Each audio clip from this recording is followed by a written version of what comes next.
வணக்கம். செந்தணலின் பிரதான செய்திகள். விரிவான செய்திகளுக்கு முன் தலைப்புச் செய்திகள். ராமநாதன் கல்லூரி மாணவியின் மரணம். ஒரு வருடமாகிய முடியாத விசாரணை கடுமையாக சாடும் ஜோசப் ஸ்டாலின். சிறுவர்களிடையே தீவிரமடையும் டெங்கு. 2 நாட்களுக்கு மேல் காய்ச்சல் நீடித்தால் அலட்சியம் வேண்டாம், வைத்தியர் வலியுறுத்தல். காய்ச்சல் நோயாளிகளுக்கு ஒரே தடவை சிகிச்சை, உயிருக்கு ஆபத்து ஏற்படலாம் என அபாய எச்சரிக்கை. சடதியாக குறைந்த தங்கத்தின் விலை, வாங்க உள்ளோருக்கு வெளியான மகிழ்ச்சி தகவல். கோட்டாபயவிடம் வாக்குமூலம் பதிவு, தனிப்பட்ட செயலாளருக்கு விளக்கமறியல் நீடிப்பு. நீதிபதிகளின் ஓய்வு பெறும் வயதை நீடிப்பது குறித்து பொதுமக்களிடம் கருத்து கணிப்பு.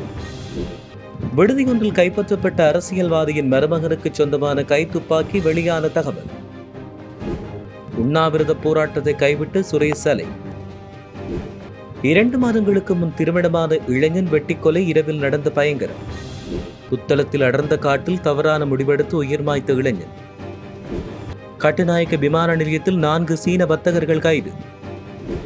வெளிநாடொன்றில் துயரம், கூரை இடிந்து விழுந்து 14 மாணவர்கள் பலி. இந்தியாவில் நள்ளிரவில் விபத்துக்குள்ளான பேருந்து, தீக்கிரையான 7 பயணிகள். தொடர்வன விரிவான செய்திகள். இலங்கையில் அண்மை காலமாக சிறுவர்கள் மற்றும் பெண்களுக்கு எதிரான வன்முறைகளும் துஷ்பிரயோகங்களும் அதிகரித்து வரும் நிலையில் அது தொடர்பான நீதிமன்ற விசாரணைகளில் நிலவும் மந்தகதி மற்றும் தாமதங்கள் குறித்து இலங்கை ஆசிரியர் சங்கத்தின் பொதுச் செயலாளர் ஜோசப் ஸ்டாலின் கடுமையான அதிருப்தியை வெளியிட்டார். கொழும்பில் ஊடகங்களிடம் நேற்று கருத்து வெளியிட்ட போது அவர் இதனை குறிப்பிட்டார். கடந்த ஆண்டு ஏப்ரல் மாதம் 29ஆம் தேதி கொட்டாஞ்சேனை பகுதியில் கொழும்பு ராமநாதன் இந்து மகளிர் கல்லூரி மாணவியான தில்ஷி அம்சிகா என்ற சிறுமி தற்கொலை செய்து கொண்ட சம்பவம் பாடசாலை மாணவி ஒருவருடன் தொடர்புடைய மிக மோசமான சம்பவமாகும். இந்த சம்பவம் நடந்து 1 வருடத்துக்கு மேலாகியும் இதற்கான மரண பரிசோதனை இன்னும் முடிவடையவில்லை. நீதிமன்றத்தில் இந்த வழக்கு விசாரணைக்கு எடுத்துக் கொள்ளப்பட்ட போது நீதிமன்ற மருத்துவ அறிக்கை சமர்ப்பிக்கப்பட்டிருந்ததாலும் அது குறித்த இறுதி தீர்ப்பு வரும் ஆகஸ்ட் 7ஆம் தேதி வழங்கப்படும் என்று அறிவிக்கப்பட்டுள்ளது. பாடசாலை வரவு புத்தகங்கள் போன்ற ஆவணங்கள் நீதிமன்றில் சமர்ப்பிக்கப்பட்ட போதிலும் இறுதி சிசிடிவி காட்சியின் அறிக்கை இன்னும் முழுமையாக கிடைக்கப்பெறாத நிலையில் இந்த வழக்கின் அடுத்த கட்ட விசாரணை செப்டம்பர் மாதத்துக்கு ஒத்திவைக்கப்பட்டுள்ளதாக தெரிவிக்கப்பட்டுள்ளது. சிறுவர்களிடையே அதிகரித்து வரும் டெங்கு காய்ச்சல் காரணமாக அநேக மாணவர்கள் பாதிக்கப்பட்டு வருவதாக தெரிவிக்கப்பட்டுள்ளது.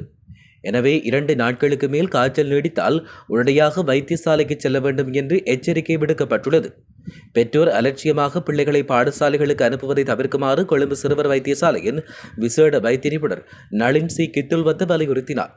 டெங்கு பரவல் தொடர்பில் பொதுமக்களிடையே விழிப்புணர்வை ஏற்படுத்தும் நோக்குடன் நேற்று இலங்கை மருத்துவ சங்கத்தில் ஏற்பாடு செய்யப்பட்ட விசேட ஊடகவாளர் சந்திப்பின் போது அவர் இவ்வாறு தெரிவித்தார். காய்ச்சல் ஏற்பட்ட காலப்பகுதியில் ஓய்வு மிக அவசியம். பரீட்சை, போட்டி நிகழ்வு உள்ளிட்டவற்றை காரணம் காட்டி அவர்களை சிரமப்படுத்த வேண்டாம். இதனால் நோய் தீவிரமடையலாம். பொதுவாக காய்ச்சல், தலைவலி, கடுமையான உடல்வலி, வாந்தி உள்ளிட்ட அறிகுறிகள் தென்படக்கூடும். 2 நாட்களுக்கு மேல் காய்ச்சல் நீடிக்கும் பட்சத்தில் தகுதி வாய்ந்த வைத்தியரை நாடி இரத்த பரிசோதனை மேற்கொள்வது அவசியம் என்றும் தெரிவிக்கப்பட்டுள்ளமை குறிப்பிடத்தக்கது. டெங்கு அல்லது வைரஸ் காய்ச்சலுக்கு சிகிச்சை பெறச் செல்லும் நோயாளிகளுக்கு தேசிய மருந்துகள் ஒழுங்குமுறை ஆணையம் அவசர எச்சரிக்கை ஒன்றை விடுத்துள்ளது. மருத்துவர்கள் என்று கூறிக்கொள்ளும் சிலர் பாராசிட்டமோலின் சரியான அளவுக்கு பதிலாக ஸ்டெராய்டுகளை கொடுத்து ஒரே தடவை சிகிச்சை அளித்தால் சுகாதார அமைச்சகத்திடம் முறைப்பாடு அளிக்குமாறு ஆணையத்தின் தலைவர் ஆனந்த விக்ரமரத்ன பொதுமக்களுக்கு அறிவுறுத்தல் விடுத்துள்ளார். கொழும்பில் நேற்று இலங்கை மருத்துவ சங்க அரங்கில் இடம்பெற்ற ஊடக சந்திப்பில் கலந்து கொண்டு உரையாற்றும் போதே அவர் இவ்வாறு தெரிவித்தார். இது தொடர்பான முறைப்பாடுகளை டெங்கு தொடர்பான முறைப்பாடுகளுக்கான ஹாட்லைன் எண் 0117966366 மற்றும் 1999 அல்லது 1907 என்ற இலக்கங்களில் தெரிவிக்கலாம் என்று குறிப்பிடப்பட்டுள்ளது. எனவே காய்ச்சல் தொடங்கி 48 மணி நேரத்துக்குள் முழுமையான இரத்த பரிசோதனை செய்வது மிகவும் முக்கியம் என்றும் இரத்த தட்டுகளின் எண்ணிக்கையை குறைக்க முயற்சிப்பதில் எந்த பயனும் இல்லை என்றும் அவர் இதன் பொழுது கருத்து வெளியிட்டுள்ளார். உள்நாட்டு சந்தையில் தங்கத்தின் விலை இன்று பவுனுக்கு 3000 ரூபாவால் குறைந்துள்ளதாக அகில இலங்கை நகையக வியாபாரிகள் சங்கம் தெரிவித்துள்ளது. இந்நிலையில் நேற்று 24 கேரட் தங்கம் பவுன் ஒன்று 3,82,000 ரூபாவாக விற்பனை செய்யப்பட்டதன் அடிப்படையில் இன்று அதன் விலை 3,79,000 ரூபாவாக குறைந்துள்ளது. அதன்படி தற்போதைய தங்க விலை நிலவரப்படி 24 கேரட் தங்கம் பவுன் ஒன்று 3,79,000 ரூபாவாக விற்பனை செய்யப்படுகிறது. அத்துடன் 22 கேரட் தங்கம் பவுன் ஒன்று 3,48,700 ரூபாவாக விற்பனை செய்யப்படுகிறது கூறப்பட்டுள்ளது. முன்னாள் ஜனாதிபதி கோட்டாபய ராஜபக்ஷவின் முன்னாள் தனிப்பட்ட செயலாளரும் அரசியல் செயற்பாட்டாளருமான சுகீஸ்வர பண்டாரவுக்கு விளக்கமறியல் நீடிக்கப்பட்டுள்ளது.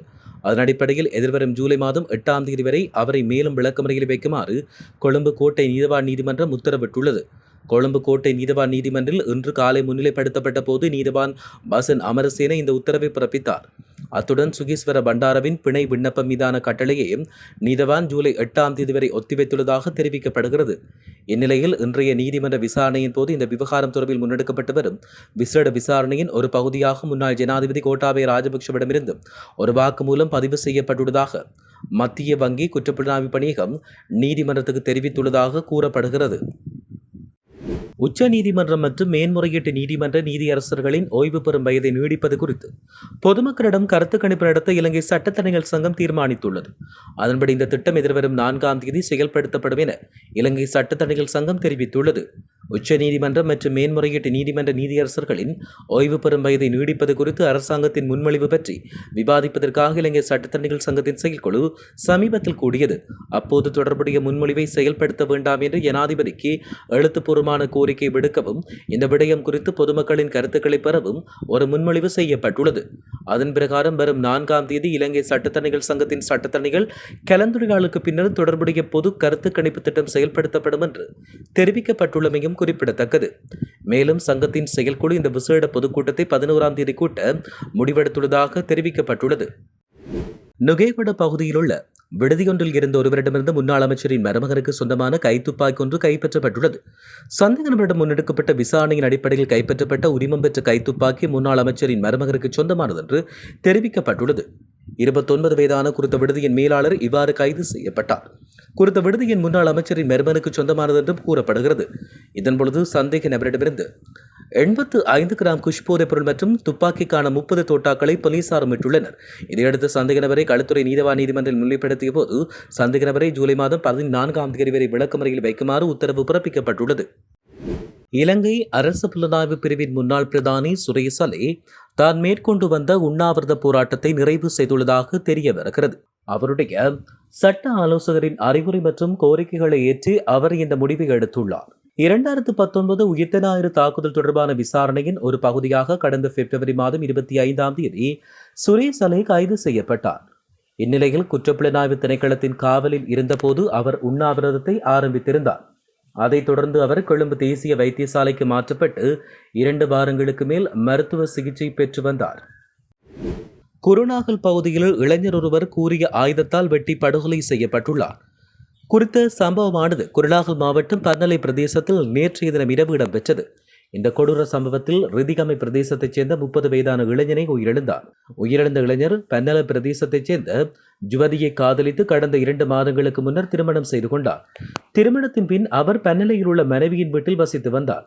இந்நிலையில் நேற்றிரவு ஓட்டோவில் வந்த அடையாளம் தெரியாத மூவர் மேற்படி இளைஞன் மீது கொடூரமான முறையில் வாழ்வெட்டு தாக்குதலை மேற்கொண்டு தப்பி ஓடியுள்ளனர். பலத்த காயங்களுக்குள்ளான இளைஞன் சம்பவ இடத்திலேயே உயிரிழந்ததாக தெரிவிக்கப்பட்டுள்ளது. புத்தளம் பாலாவி வன்னித்தீவு பகுதியில் ஆள் நடமாட்டம் இல்லாத அடர்ந்த காட்டு பகுதியில் உள்ள மரம் ஒன்றில் இளைஞர் ஒருவர் தூக்கில் தொங்கிய நிலையில் சடலமாக மீட்கப்பட்டுள்ளார். உயிரிழந்தவர் பாலாவி வன்னித்தீவு சுருவம் மாவட்ட பகுதியைச் சேர்ந்த 24 வயதான செனத் தில்ஹாரா என்ற இளைஞர் என்று அடையாளம் காணப்பட்டுள்ளார். உயிரிழந்த இளைஞனுக்கு அண்மைய நாட்களாக காதல் விவகாரம் ஒன்று இருந்ததாகவும் அது தொடர்பில் ஏற்பட்ட மன உளைச்சலால் சில நாட்களுக்கு முன் அவர் தன்னுடைய கைகளை தானே அறுத்துக்கொண்டு தற்கொலைக்கு முயன்றதாக உறவினர்கள் குற்றம் சுமத்தினர். இதனால் இந்த காதல் விவகாரம் அவரை இந்த விபரீத முடிவை நோக்கி தள்ளி இருக்குமே என்ற பலத்த சந்தேகம் அவர்களுக்கு எழுந்ததாக தெரிவிக்கப்பட்டுள்ளது.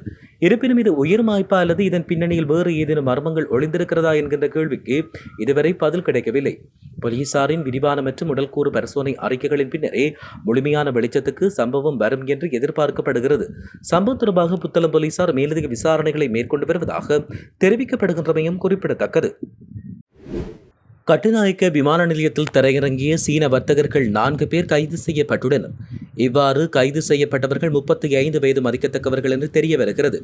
1,08,00,000 ரூபாய் பெறுமதியான வெளிநாட்டில் தயாரிக்கப்பட்ட சிகரெட்டுகளை சட்டவிரோதமாக நாட்டுக்குள் கடத்தி வந்த நிலையில் சுங்க போதைப்பொருள் கட்டுப்பாட்டு பிரிவால் அவர்கள் கைது செய்யப்பட்டனர்.